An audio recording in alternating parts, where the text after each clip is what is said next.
Welcome back the Bihar news. चलिए देखते हैं बिहार की 15 फटाफट बड़ी खबरों को। इससे पहले आप बिहार के किस जिले, किस शहर और किस गांव से देख रहे हैं हमें कमेंट बॉक्स में जरूर बताएं। साथ ही बिहार की डेली खबरों से अपडेट रहने के लिए हमारे चैनल को सब्सक्राइब कर बेल आइकन को दबाना न भूलें।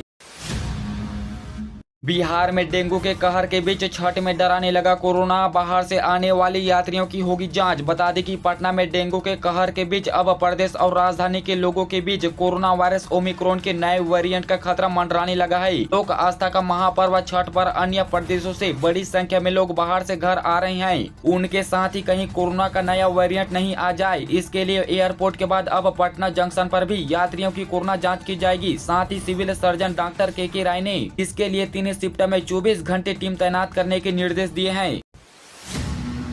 उपचुनाव में नीतीश कुमार के प्रचार करने पर सस्पेंस बरकरार, अब तक कार्यक्रम तय नहीं। बता दें कि बिहार विधानसभा के 2 सीटों के लिए उपचुनाव हो रहा है। मोकामा और गोपालगंज दोनों सीटों पर महागठबंधन की ओर से राजद के उम्मीदवार मैदान में है। साथ ही भाजपा से जदयू का गठबंधन टूटने के बाद बिहार में यह पहला चुनाव है। सबकी नजर इस उपचुनाव पर है। राजद ने अपनी ताकत लगा दी है। वही जदयू की ओर से मुख्यमंत्री नीतीश कुमार चुनाव करेंगे या नहीं, इसको लेकर अब तक तस्वीर साफ नहीं हुई है।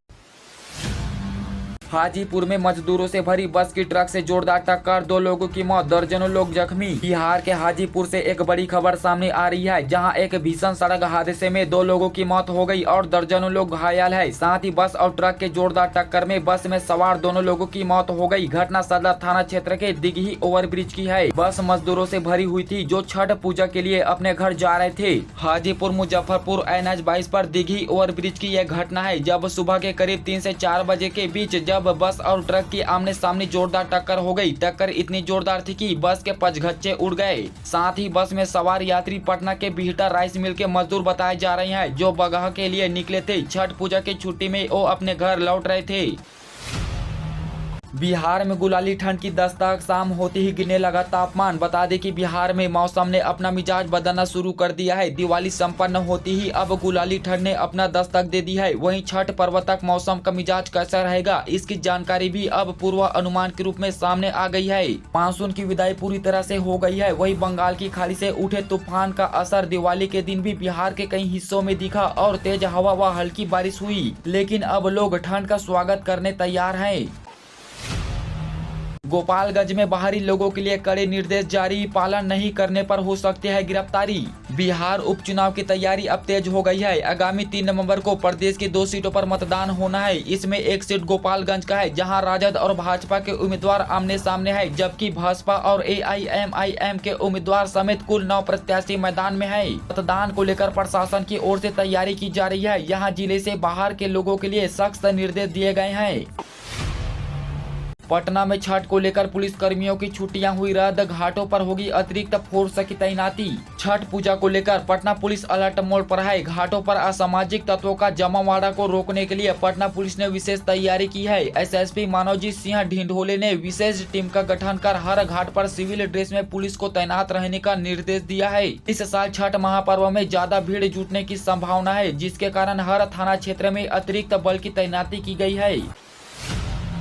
औरंगाबाद में पुलिस को मिली बड़ी सफलता, ट्रक से भरी मात्रा में विदेशी शराब जब्त। बता दें कि बिहार में पूर्ण शराबबंदी कानून लागू है, लेकिन आए दिन राज्य के विभिन्न जिलों से भारी मात्रा में शराब जब्त होते रहते हैं। इस क्रम में अब औरंगाबाद जिले के दाऊद नगर में पुलिस ने भभरुआ मोड़ स्थित तिवारी मोहल्ला के पास से एक ट्रक से भरी मात्रा में विदेशी शराब जब्त किया है। गुरुवार को मद्य निषेध इकाई पटना और दाऊद नगर पुलिस ने संयुक्त कार्रवाई कर शराब की बोतलों को जब्त किया है।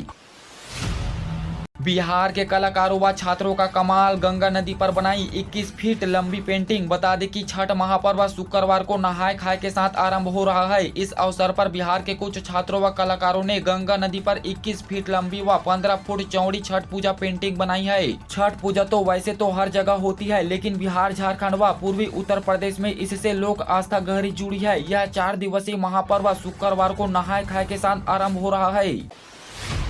सिंगापुर से लौटे लेकिन अभी बिहार नहीं आएंगे लालू। इस साल राबड़ी नहीं करेगी छठ व्रत। चारा घोटाला में जेल में रहने के कारण राष्ट्रीय जनता दल सुप्रीमो लालू प्रसाद यादव की तबियत खराब होती गई। साथ ही लालू परिवार के छठ महापर्व पर भी ब्रेक लग गया। इस बार लालू जमानत पर जेल से बाहर आए लेकिन बीमार है। किडनी की बीमारी के इलाज के सिलसिले में बेटी रोहिणी आचार्य के पास सिंगापुर गए। लालू करीब 2 हफ्ते के बाद अब दिल्ली लौट आए हैं, लेकिन फिलहाल उनके पटना आने की संभावना नहीं है।